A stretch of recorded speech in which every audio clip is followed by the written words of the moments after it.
Friends, క్షీరసాగర మథనానికి మనిషి జీవితానికి సంబంధం ఏంటో మీకు తెలుసా? తెలుసుకోవాలంటే ఈ వీడియోని పూర్తిగా చూడండి. దేవతలు, అసురులు మన పురాణ ఇతిహాసాల్లో మొత్తం వీరి జయాపజయాలు, అలాగే అంతంలో ధర్మస్థాపన. ఈ దేవతలు, రాక్షసులు ఎవరు అన్న ప్రశ్నతో మన వీడియోని మొదలు పెడదాం. ఈ సమాధానం తెలియడానికి దేవదానవుల జన్మరహస్యం తెలుసుకోవాలి.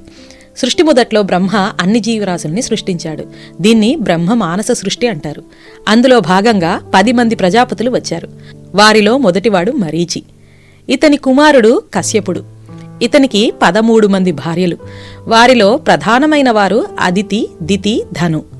అదితి ఇంద్ర, వరుణ, వాయు, సూర్య, అగ్ని లాంటి ఎందరో దేవతలకు జన్మనిచ్చింది. దితి వేళకాని వేళలో కశ్యపునితో రమించి చెడు లక్షణాలు కలిగిన 2 పుత్రులకు జన్మనిచ్చింది. అదితి పుత్రులు ఆదిత్యులయ్యారు. దితి సంతానం దైత్యులని పిలువబడ్డారు. కశ్యపుని మరో భార్య ధను 100 మంది పుత్రులకు జన్మనిచ్చింది. వీరిని దానవులంటారు. ఇలా వీరికి జన్మించడం వల్లే దేవతలు, రాక్షసులు, దానవులుగా నిర్ణయింపబడ్డారా? కాదు, వారిలోని మంచి చెడు లక్షణాల వల్లే అలా నిర్ణయింపబడ్డారు. హిరణ్యకశిపుడు రాక్షసుడైన అతని కుమారుడైన ప్రహ్లాదుడు మంచివాడు, సద్గుణ సంపన్నుడు అయ్యాడు. అదే వంశంలో జన్మించిన బలిచక్రవర్తి అతని తాతకు మల్లే గొప్ప విష్ణుభక్తుడు. కాని పదవీకాంక్ష కలిగి విష్ణుమూర్తిచే పాతాళానికి తొక్కబడ్డాడు. మంచి చెడుకి తేడా ఏమిటి అన్న విషయాన్ని భగవద్గీతలో దైవాసుర సంపత్ విభాగ యోగంలో కృష్ణుడు వివరించాడు. అంటే దైవీ ప్రవృత్తి, ఆసురీ ప్రవృత్తి, వీటి మధ్య తేడా. దైవీ సంపద అంటే దయ, భక్తి, జ్ఞానం, నిరాడంబరత, క్షమాగుణం, స్వచ్ఛత మొదలైనవి. ఆసురీ సంపద అంటే వంచన, కోపం, అహంకారం, అసత్యం పలకడం, అజ్ఞానం లాంటివి. తమలో ఉన్న ఆసురీ లక్షణాల్ని దూరం చేసుకుంటూ దైవీ లక్షణాలతో జీవించిన వారు దేవతలయ్యారు. ఆసురీ లక్షణాలతో నన్ను మించిన వారు మరొకరు లేరు, నేనేం చేసినా అడ్డగించేవారెవరూ లేరు అని విర్రవీగేవాళ్లు అసురులయ్యారు. అసుర అనే పదానికి మరో అర్థం కూడా ఉంది. క్షీరసాగర మథనం జరిగినప్పుడు మంథర పర్వతాన్ని కవ్వంగా చేసుకుని కూర్మావతారంగా వచ్చిన విష్ణువు వీపుపై నిలబెట్టి అదే కవ్వానికి వాసుకి అన్న పేరు గల పాముని ఉపయోగించి ఒకవైపు దేవతలు, మరొక వైపు దానవులు చిలకడం మొదలుపెట్టారు. అప్పుడు క్షీరసాగరం నుంచి ఎన్నో పదార్థాలు బయటికి వచ్చాయి.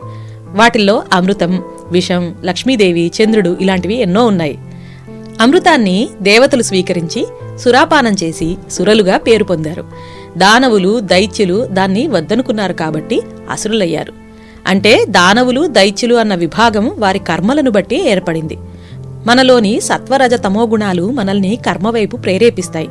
సత్వగుణాన్ని బయటికి తెచ్చిన వారు సాత్వికులు, దేవతలు అవుతారు. రజోగుణాన్ని బయటికి తెచ్చిన వాళ్లు మానవులవుతారు. తమోగుణాన్ని ఆశ్రయించిన వారు రాక్షసులవుతారు.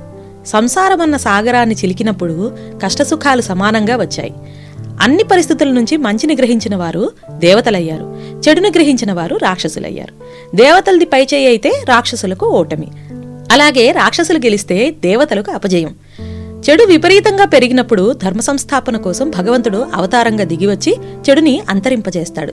సురాసురుల జననం, క్షీరసాగర మథనం ఈ కథల్ని లోతుగా పరిశీలిస్తే మనకు దేవతలు, మానవులు, అసురులు బుద్ధిలోనే ఉన్నారని అర్థమవుతుంది. దైవీ సంపద పెంచుకున్నవాడు దేవుడవుతాడు. అలా కాక ఆసురీ లక్షణాలు పెంచుకున్నవాడు రాక్షసుడవుతాడు. ఈ సంకేతం మనకు దాదాపు అన్ని మతాల్లోనూ కనిపిస్తుంది.